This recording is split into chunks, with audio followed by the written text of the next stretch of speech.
এই সংবিধানকে যেই দিন জনগণের সরকার আসবে সেই দিন এই সংবিধানকে ছুঁড়ে ফেলে দেওয়া হবে। এই সংবিধানকে ছুঁড়ে ফেলে দাও, সংবিধানকে ছুঁড়ে ফেলে দাও। সংবিধানকে ছুঁড়ে ফেলবো কেন? সংবিধানকে মনে করায় দেয় যেটা ৭১-এর পরাজয়ের দলিল। আপনারা দেখেন, উইথ ডিউ রেসপেক্ট, একদম রেসপেক্টের সাথেই বলি, আপনারা সেই সময় রেভলিউশনারি গভর্নমেন্ট করেন নাই কেন? নর্মাল গভর্নমেন্টে গেলেন কেন? ট্রানজিশনাল রেভলিউশনারি গভর্নমেন্ট করতেন। লেটস রিরাইট দ্য কনস্টিটিউশন, ছিঁড়ে ফেলে দিতেন কনস্টিটিউশনকে, নতুন করে সংবিধান বানাতেন। পুরনো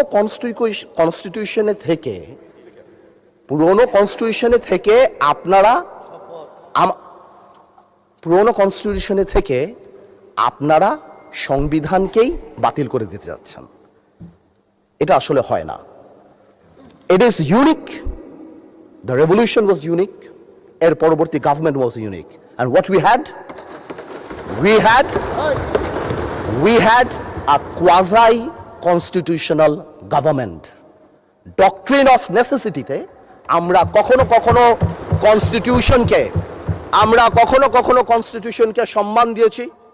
ডক্ট্রিন অফ নেসেসিটিতে সংস্কারকে মাথায় রেখে অফ কোর্স রিয়েলাইজ, যেটা তো আজকে থেকে রিয়েলাইজেশন না, ৭২ থেকে রিয়েলাইজেশন, আইয়ুব খানের অত্যাচার থেকে, যে আমাদের constitutional framework is set in such a way যে কোনো মুহূর্তেই আমাদের প্রিমিয়ার একজন স্বৈরাচার হয়ে যেতে পারে। সে কারণে তো গণপরিষদ করা হয়েছিল।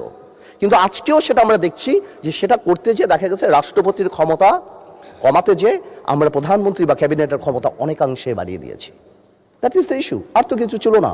এই কারণেও বা আমরা আমাদের কনস্টিটিউশনাল ফ্রেমওয়ার্ক রিয়েলাইজ করেছি উই নিড চেঞ্জ।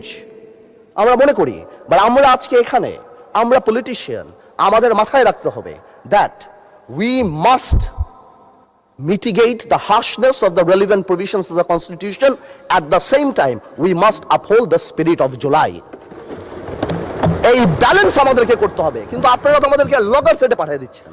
আপনার এখানে যারা বসা, আমার মাননীয় প্রধানমন্ত্রী কত বছর এক্সাইল, পাশে আমাদের মাননীয় এলজিআরডি মন্ত্রী কয়বার জেল খেটেছে, তার পাশে আমির খসরু সাহেব একসাথে জেলে ছিলাম, তার পাশে সালাউদ্দিন সাহেব কতদিন বিদেশে ছিল, এমন একটা ভাব, কত বছর বিদেশে ছিল। এখানে আমরা যারা আছি আমরা সবাই জুলাই যোদ্ধা। আপনাদের বিরোধী দলীয় সম্মানিত মাননীয় আমাদের যে বিরোধী দলীয় নেতা, উনি উনার ভাষায় এত সুন্দর করে আমাদেরকে রেকগনাইজ করেন, কিন্তু যখনই ফ্লোর আপনাদের হাতে চলে যায় আপনারা আমাকে অ্যাটাক করেন অ্যাজ ইফ আমরা জুলাইতে আমাদের কোনো কন্ট্রিবিউশনই নাই। একদিন এক ভাই দাঁড়িয়ে বলল, গতকালকে সম্মানিত সংসদ সদস্য দাঁড়িয়ে বলল যে আমাদের এখান থেকে বলা হয়েছে এই আন্দোলনের সাথে আমাদের সম্পৃক্ততা নাই। অফকোর্স আমরা এই কথা বলেছি because it was politically correct. We never wanted to give it a political face. আমরা চাচ্ছিলাম ছাত্র আন্দোলন বা যেই কোটা আন্দোলন হচ্ছিল এভাবে যাক। আপনাদেরও আমরা যখন জেলখানায় ছিলাম, আমাদের সাথে আপনাদের মহাসচিব ছিল পরোয়ার সাহেব, আপনাদেরকে যখন ব্যান্ড করা হয়েছিল আপনারা তো কোনো কথা বলেন নাই। কেন বলেন নাই? বিকজ আপনারা ওই ইস্যু ডাইভার্ট করতে চান নাই। We wanted the fascist government to go and they left. It was a plan. ওইটা লিটারালি আপনারা ধরে বলছেন কি আমরা নাকি আন্দোলনে নাই। শুনেন, আপনারা 6 বলে 12 রান করেছেন, কিন্তু এর আগের 300 রান আমরা সবাই মিলে করেছি। সুতরাং আপনাদের একজন একটা কথা বলবেন, আরেকজন আপনারা আমাদেরকে লগর সেটে নিয়ে যাবেন, আমাদেরকে অ্যাটাক করবেন। আপনাদের কথা আজকে দেশবাসী বিভ্রান্ত যে আমরা নাকি জুলাই সনদ বাস্তবায়ন করতে চাই না। অফকোর্স উই ওয়ান্ট জুলাই সনদ, আমরা চাই এটা বাস্তবায়ন। প্রক্রিয়াটা কি? প্রক্রিয়া তো আপনারা ভুল করেছেন। আপনারা কেন সেই সময় ইন্টারিম গভর্নমেন্টে আপনারা সাপোর্ট করেন বা বলতেন এটা ট্রানজিশনাল রেভলিউশনারি গভর্নমেন্ট করা হোক, এটা একটা রেভলিউশনারি গভর্নমেন্ট করা হোক, কনস্টিটিউশনকে রিরাইট করা হোক। আপনারা কোথা থেকে নিয়ে আসছেন সংবিধান সংস্কার পরিষদ? What status it has? এটা কোথা থেকে আসছে? আপনারা আমাদের সচরাচর আমরা যেভাবে সংবিধান পরিবর্তন করি আমরা সেখানে থাকতে চেয়েছি, আমরা সেভাবে করব। আপনারা বসেন, আমাদের নোট অফ ডিসেন্ট আছে, let's talk, let's sit down. জনগণ যদি 70% ভোট অবশ্যই গণভোটে দিয়েছে, জনগণ কিন্তু সংবিধান পরিবর্তন করার জন্য 51% ভোট আমাদেরও দিয়েছে।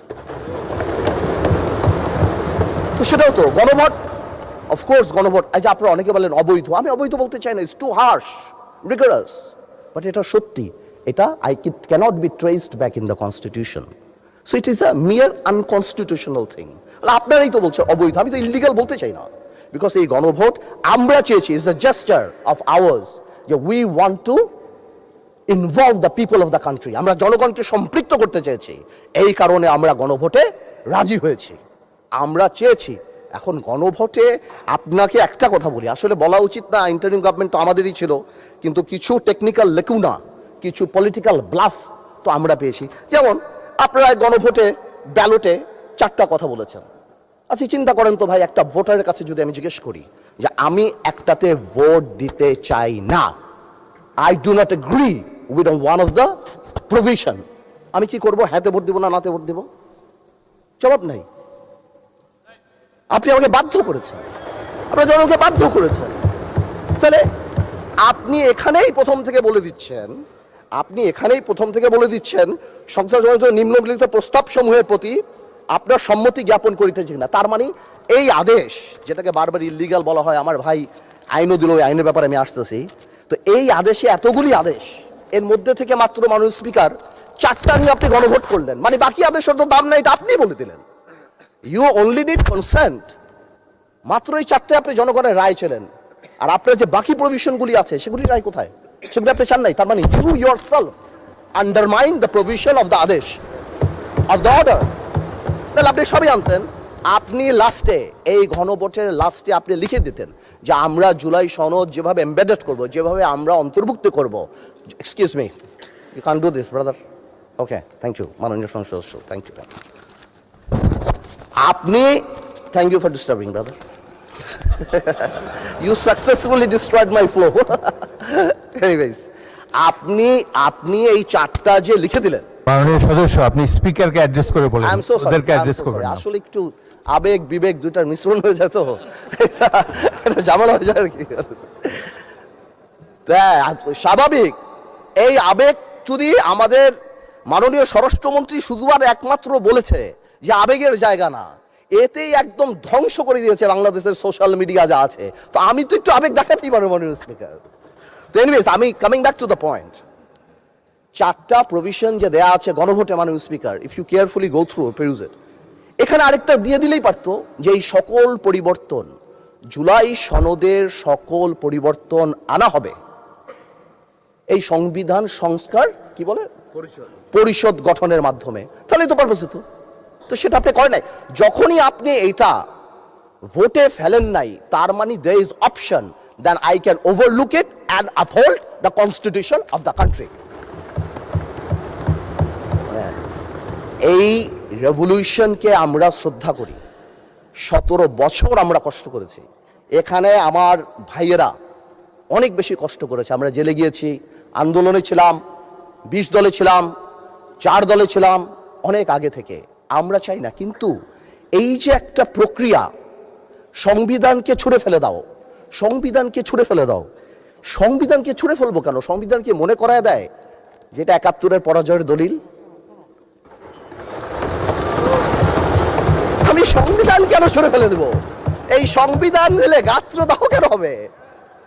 এত গায়ে লাগবে কেন? If I don't like it, there are relevant provisions within the constitution যে আমি পরিবর্তন করতে পারি।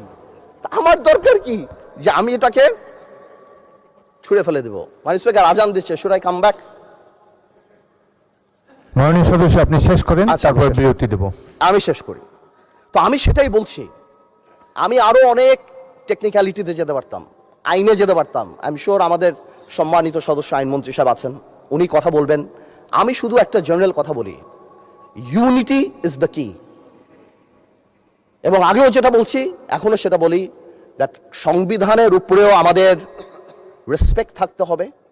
At the same time we must find out a way so that we can uplift the spirit of July.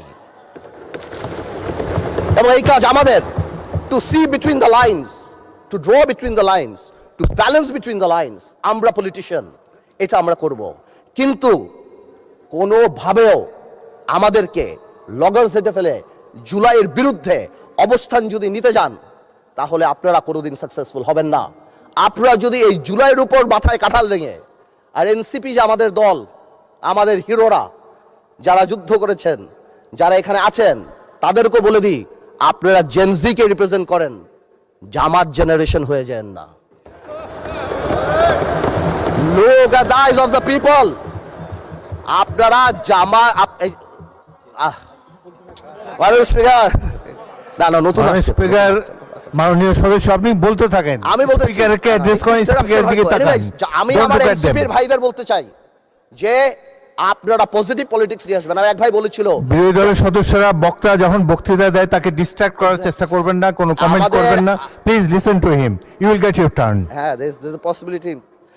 আমাদের এক ভাই বলেছিল family card খাল খনন তো কি পুরো দেশ স্ট্যান্ড স্টিল হয়ে যাবে?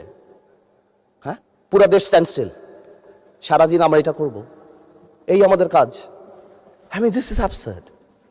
আমরা অবশ্যই এটাকে করব, আমরা অবশ্যই এটাকে রেসপেক্ট করব। এর কারণে আমরা এখানে, এই আন্দোলনের কারণে আমরা এখানে, হয়তো আমরা জেলে থাকতাম, but the country must move on. সুতরাং আমি যেটা বলবো যে আমরা সবাই মিলে আমরা বসি, আমরা আলাপ করি, কিন্তু আমাদের কোনো সদস্যর বক্তব্যে যাতে জুলাইকে আন্ডারমাইন না করা হয়। কারণ মনে রাখতে হবে, যেই দিন আবু সাইদ শহীদ হয়েছিল সেদিন চিটাগংয়ে ওয়াসিম আকরামও কিন্তু শহীদ হয়েছিল। কন্ট্রিবিউশন কিন্তু কারো কম না, আমাদের সবারই। কেউ হয়তো 2 গুলিতে মারা গিয়েছে, কেউ 1 গুলিতে মারা গিয়েছে, কিন্তু মারা গিয়েছে কিন্তু অনেকেই। আমি তাই বলছি বারবার, আমরা ন্যাশনাল ইউনিটি ডাকি, আমরা কথা বলি, কিন্তু আপনারা দয়া করে আমাদেরকে অ্যাটাকিংয়ে যাবেন না। আমাদের জেস্টার প্রথম থেকে দেখেন, মাননীয় প্রধানমন্ত্রী নির্বাচনের পর থেকে জেস্টার দেখেন। আপনাদের বাড়ি গিয়েছে, বড় বড় নেতাদের বাড়ি গিয়েছে, এই জেস্টারকে পজিটিভ হতে নেন। আর আপনারা তো ম্যানুভার করতে পারেন, প্রবলেম কি? আপনারা সারা জীবন ভারতের বিরুদ্ধে রাজনীতি করে ভারতের সাথে গোপনে মিটিং করছেন, ওটাও তো ম্যানুভার। আপনারা তো ম্যানুভার, এমন তো না আপনারা। No this is a good quality brother, don't be upset. আপনারা তো মিটিং করছেন, this is a good quality. আর আপনারা সারা জীবন ইসলামের নামে রাজনীতি করে লাস্টে এসে বলছেন আমরা শরিয়া আইন চাই না। আপনারা তো ভোটের জন্য ইউ হ্যাভ ডান ইট।